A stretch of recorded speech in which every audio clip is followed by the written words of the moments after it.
Je crois que c'est Gandhi qui dit que vos croyances deviennent vos pensées deviennent vos mots deviennent vos actions deviennent vos habitudes deviennent vos valeurs et vos valeurs deviennent votre destinée.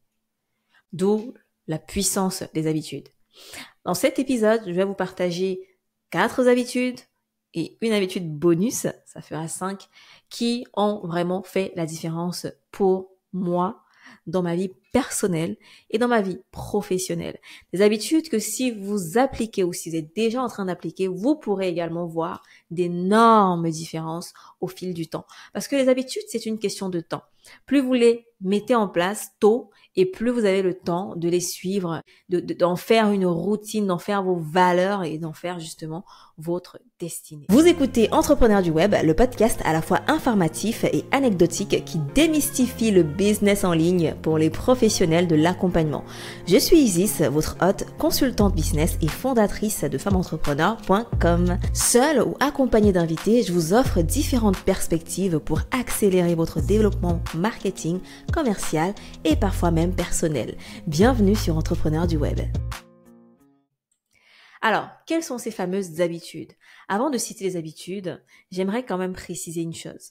Quand je me suis lancée dans l'entrepreneuriat, je n'avais aucune connexion, aucun réseau, aucune personne dans ma famille qui faisait l'entrepreneuriat, qui a pu me pousser, qui a pu m'inspirer. Non, absolument pas. Je n'avais rien ni personne. Je partais vraiment from scratch. Peut-être que la seule chose que j'avais, c'est ma foi en Dieu, en l'univers, en mes guides, en cette force spirituelle qui me montre le bon chemin, en cette foi que je suis sur ma mission de vie.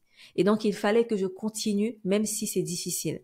Parce qu'il y a une différence entre continuer à pousser et à t'acharner, à t'obstiner quand ça ne va pas, quand ça ne fonctionne pas, et continuer à donner le meilleur de toi-même, même lorsqu'il y a des moments difficiles.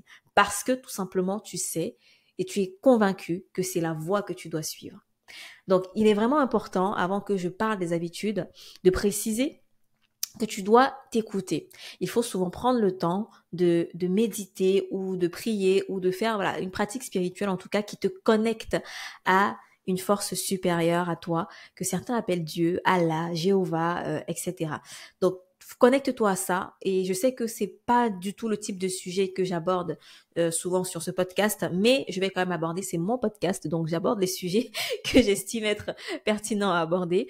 Donc, tout est lié, et la réussite de beaucoup d'entrepreneurs vient vraiment de ce volet-là, le volet spirituel et mindset, état d'esprit, des choses invisibles, loin de la stratégie, loin de la technique, loin de tout le reste. Et c'est aussi ainsi que tu arriveras à trouver un équilibre dans ta vie, à trouver un équilibre entre tout ce que tu fais, et que tu arrêteras peut-être même de te comparer, de voir les choses qui vont pas bien, de voir pourquoi toi tu arrives pas à faire ci et l'autre arrive à faire ça, etc. Chacun a son étoile, comme on dit souvent. Chacun a son chemin de vie à faire. Chacun a ses expériences à vivre. Donc, il y a certaines choses que tu es censé vivre pour atteindre un niveau supérieur dans ta vie, dans ton chemin de vie, dans ton parcours de vie.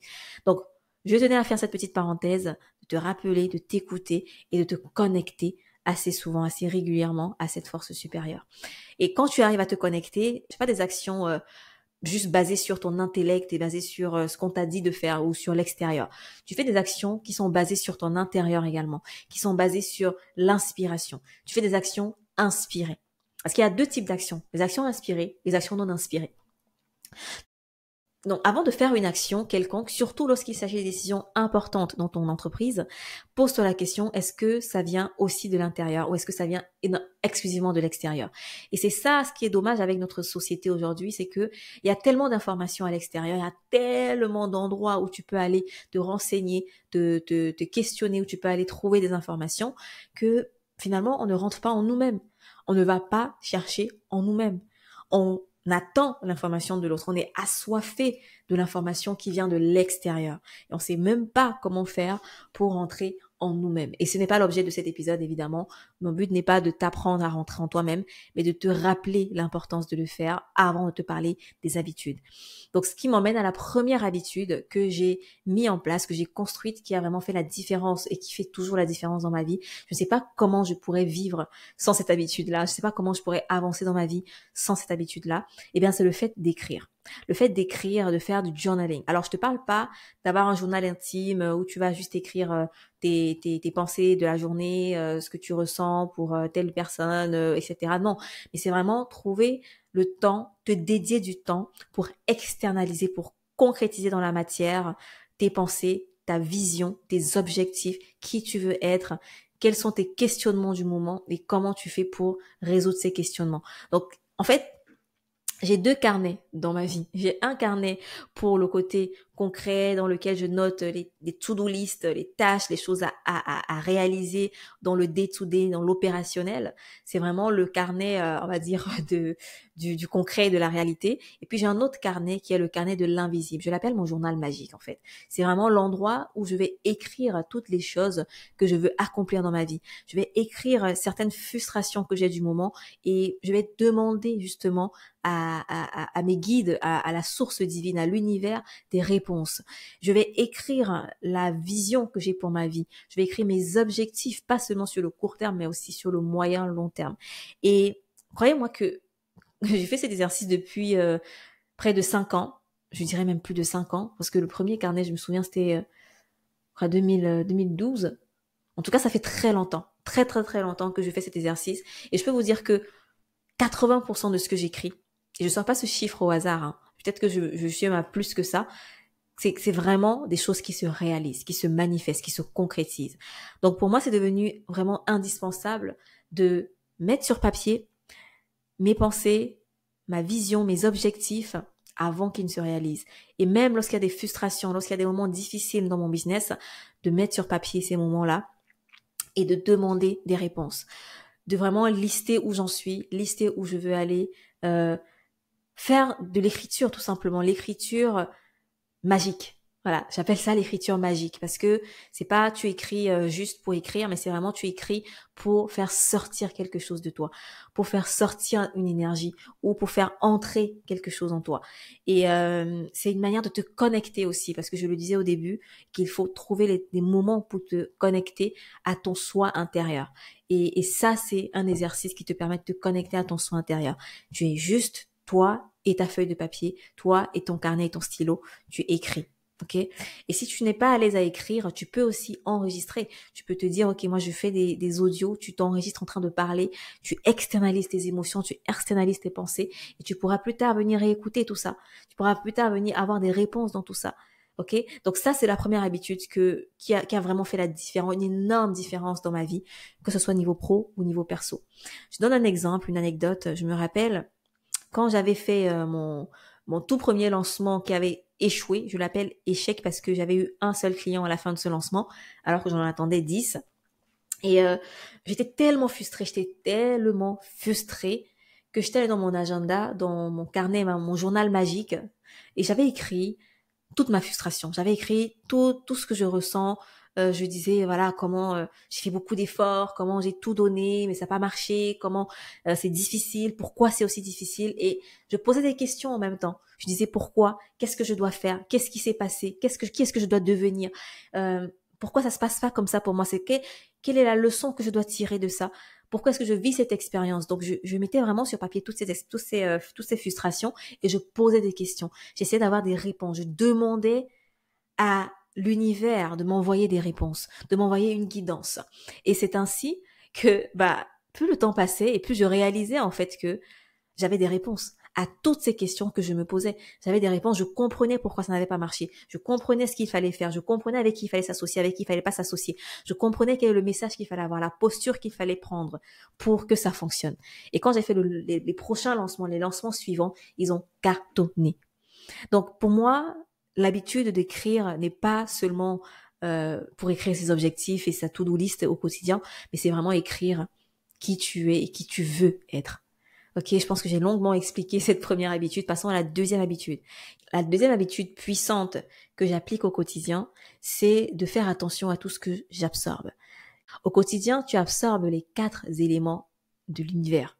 L'eau, le feu, la terre et l'air. Tu absorbes toutes ces choses. Et tu absorbes aussi de l'énergie. Tu absorbes aussi des informations. Tu consommes des informations. Donc, le fait de faire attention à tout ce que tu absorbes te permet de faire le tri, te permet de faire le filtre pour ne pas absorber du n'importe quoi. Il y a des tri qui sont beaucoup plus difficiles à faire que d'autres. Et quand tu sais que tout ce que tu absorbes te façonne et façonne ta destinée, c'est le input-output. Donc, tout ce que tu mets dans le input va façonner ce qui va sortir, parce que tout ce que tu vas avoir dans le output. Donc, si tu as de bons inputs, de bonnes informations, une bonne alimentation, tu fais des exercices physiques, tu absorbes ce qui est intéressant et important, qui nourrit ton esprit et ton âme, tu vas pouvoir avoir des bons outputs également. Donc, au quotidien, je fais très attention aux informations que j'écoute. Je n'écoute pas les informations à la télé, BFM, etc. J'écoute essentiellement des podcasts, des vidéos qui m'apprennent des choses. J'écoute des vidéos sur le monde. J'écoute des audios, beaucoup de podcasts sur le business. J'écoute des formations que j'achète. Je fais énormément attention à ce que j'écoute. Et encore plus lorsque c'est le matin ou le soir en fin de journée avant d'aller se coucher. Parce que ton subconscient est beaucoup plus malléable à tout ce que tu écoutes juste au moment de te réveiller. Parce que ton cerveau est dans des ondes particulières, il vibre à une fréquence particulière. Et aussi le soir avant d'aller te coucher, juste avant de t'endormir, ton cerveau est dans des fréquences particulières. Alors, ce sont les ondes θ, il me semble, si je ne me trompe pas, qui te mettent dans une certaine fréquence vibratoire qui fait que tout ce que tu vas absorber peut t'influencer inconsciemment. Par exemple, tu vas regarder un film d'horreur juste avant d'aller dormir, il se pourrait que la nuit tu fasses un rêve ou un mauvais rêve. Il se pourrait que tu te lèves peut-être un peu fatigué ou de mauvaise humeur, ou alors la nuit tu t'engueules avec ton conjoint, ou le matin tu t'engueules avec ton conjoint avant de partir. Il se pourrait que tu passes une mauvaise journée. Voilà, tout ce que tu absorbes, les inputs façonnent les outputs. C'est la même chose pour l'alimentation, c'est la même chose pour ce que tu bois. Si tu bois de l'alcool, ne t'attends pas à avoir une énorme forme physique à la fin de la journée ou de la soirée. Si tu manges énormément de sucre, que du sucre, t'attends pas à avoir beaucoup d'énergie à la fin de la journée, parce que tu vas avoir un pic de glycémie et puis ça va redescendre. Si tu prends de la drogue, par exemple, ne t'attends pas à avoir énormément d'intelligence ou d'énergie connective quand tu vas travailler. Quand je veux regarder une vidéo, par exemple, je me dis, OK, qu'est-ce que ça va apporter comme output? Si je veux manger quelque chose, c'est quoi l'input, c'est quoi l'output par rapport à ma circonstance actuelle, etc. Alors, la troisième habitude est très liée au côté business, justement, c'est de faire des reporting, c'est d'analyser les données. Parce que quand tu n'analyses pas les données, comment tu sais ce qui fonctionne pas? Comment tu sais ce qu'il faut améliorer, ce qu'il faut pas améliorer? Donc, j'ai pris cette casquette d'analyste au fil du temps, qui me permet vraiment de savoir où j'en suis dans chaque investissement que je fais, dans chaque personne que je recrute. Chaque personne de mon équipe a un tableau de performance. Même mon assistante virtuelle a un tableau de performance. Et ça, c'est assez récent parce que je ne faisais pas. Et aujourd'hui, je fais un tableau de performance pour toutes les personnes de mon équipe. Parce que il faut pouvoir analyser la performance de tout ce qu'on fait. Et pareil, pour moi-même, j'ai mon tableau de performance. Je note dans mon tableau tout ce qui s'est passé niveau marketing et niveau vente. J'analyse les données. Analyser les données de ton tunnel de vente. C'est quoi ton taux de conversion? Qu'est-ce qui se passe? Analyser les données de tes emails, analyser les données de chaque décision que tu prends. Il faut que tu puisses analyser la performance pour pouvoir ensuite optimiser, pour pouvoir ensuite savoir si c'était efficace ou pas. Donc, ce que je te recommande par rapport à cette habitude, c'est de commencer à identifier tes KPIs, donc tes indicateurs clés de performance. Qu'est-ce qui prouve qu'il y a eu une bonne performance? Qu'est-ce qu'il y a une mauvaise performance? Et écrire. Créer des tableaux dans lesquels tu vas pouvoir noter ces performances-là. Je prends l'exemple d'un tunnel de vente. Si tu dois savoir, par exemple, dans ton tableau, c'est quoi ton taux de conversion sur tes différentes pages. Tu dois savoir c'est quoi le coût que tu dépenses pour avoir un client, combien tu dépenses pour avoir un prospect.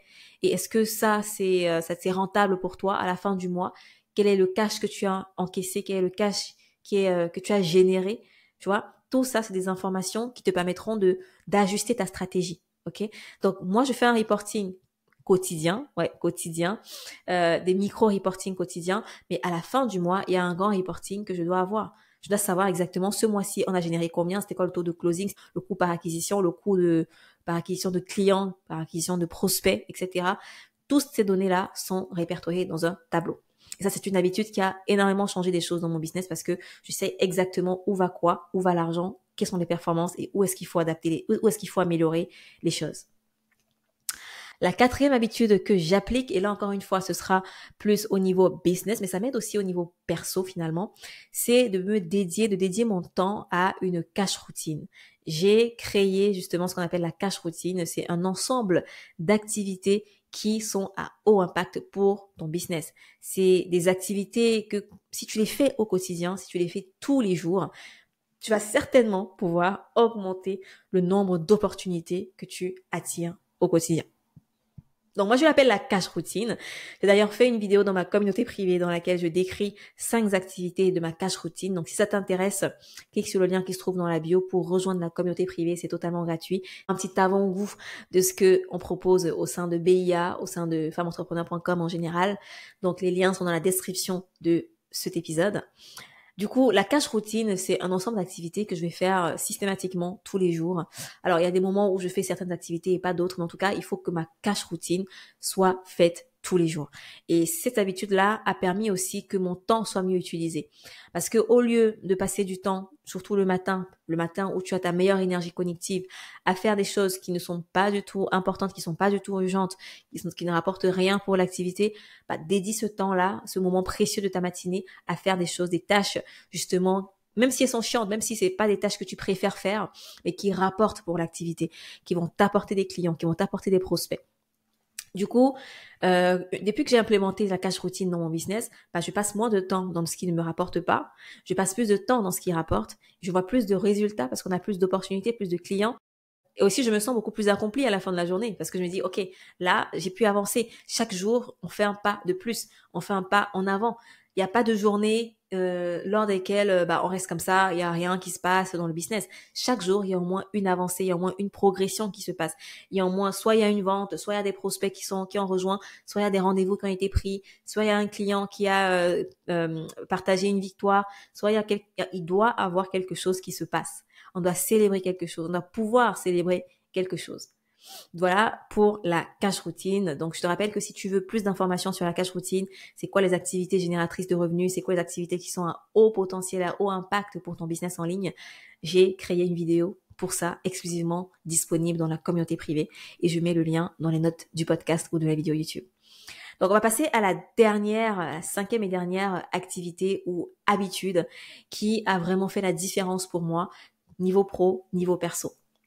Tout ça. Et cette habitude, c'est de vraiment, vraiment protéger ton sommeil. Quand tu as un sommeil de mauvaise qualité, tu as une journée de mauvaise qualité, tu as des semaines de mauvaise qualité, donc tu as des mois de mauvaise qualité, tu n'as pas des bonnes performances, tout simplement. Et avant, j'étais dans cette optique que, voilà, si je dors trop, ou d'ailleurs trop, c'est combien de temps d'ailleurs, on verra ça après. Si je dors trop, je vais pas pouvoir être performante, je perds du temps quand je dors, je perds du temps quand je travaille pas la nuit. En plus de ça, j'ai un fils, donc quand il rentre le soir, il faut pouvoir prendre du temps pour lui et après c'est fini. Du coup, ça raccourcit vraiment, vraiment les journées. Donc j'avais toujours cette optique que, en fait, il me faut plus de temps. Je veux que la journée ait plus de 24 heures. Je veux que je vais passer plus de temps à travailler. Et en fait, ce qui s'est passé, c'est que je culpabilisais quand je dormais beaucoup, ou alors je me levais souvent la nuit pour travailler, ou je dormais très très très tard et je me levais aussi tard, évidemment. Et donc tout ça, ça faisait que mon sommeil était de très mauvaise qualité. Et l'habitude que j'ai instaurée, c'est de me coucher au même moment que mon fils. Donc à 21h30 au plus tard, je suis au lit. Et ça fait que, en fait, je dors mieux, je dors plus, je me lève avec une meilleure énergie et je suis beaucoup plus productive dans la journée. Tout simplement, la qualité de mon sommeil s'est améliorée. Alors, c'était pas facile parce que j'avais un nouveau-né à la base, donc les nuits agitées, etc. Donc, d'autant raison de plus de dormir suffisamment. Donc, ça m'a habituée, en fait. Le fait de devenir maman m'a habituée à dormir plus, à dormir mieux. Ça m'a aidé à vraiment comprendre l'importance d'un bon sommeil. Parce que quand j'ai perdu les bonnes nuits toutes tranquilles et toutes douces et calmes, j'ai compris en fait que c'était hyper important pour ma productivité. Donc aujourd'hui, je fais très attention à l'heure à laquelle je dors, à l'heure à laquelle je me lève, surtout l'heure à laquelle je me couche. Et je ne me lève plus avec un réveil, je me lève sans réveil. Quand mon sommeil est fini, je me lève. Voilà, tout simplement. Et le fait de dormir à des heures régulières, ça régule ton rythme circadien, ce qui fait que tu te lèves aux heures plus régulières également. Donc, tu n'as plus besoin forcément d'un réveil pour te réveiller. Et tu te lèves avec une meilleure énergie parce que ton cerveau est reposé. Tu te sens beaucoup plus reposé. Donc, je ne fais pas de sieste dans la journée parce que je sais qu'il y en a qui recommandent ça.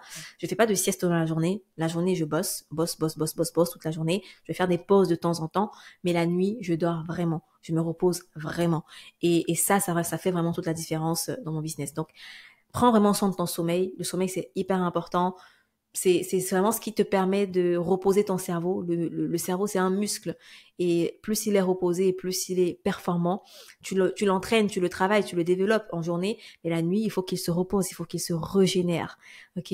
Et en plus de ça, il y a plein d'autres choses que je pourrais aborder, qu'on pourrait ajouter comme l'alimentation, le fait de manger sainement, le fait de pas manger certains repas avant d'aller dormir, le fait de manger aussi certains repas avant d'aller travailler, parce que sinon, tu n'as pas la même énergie, voilà.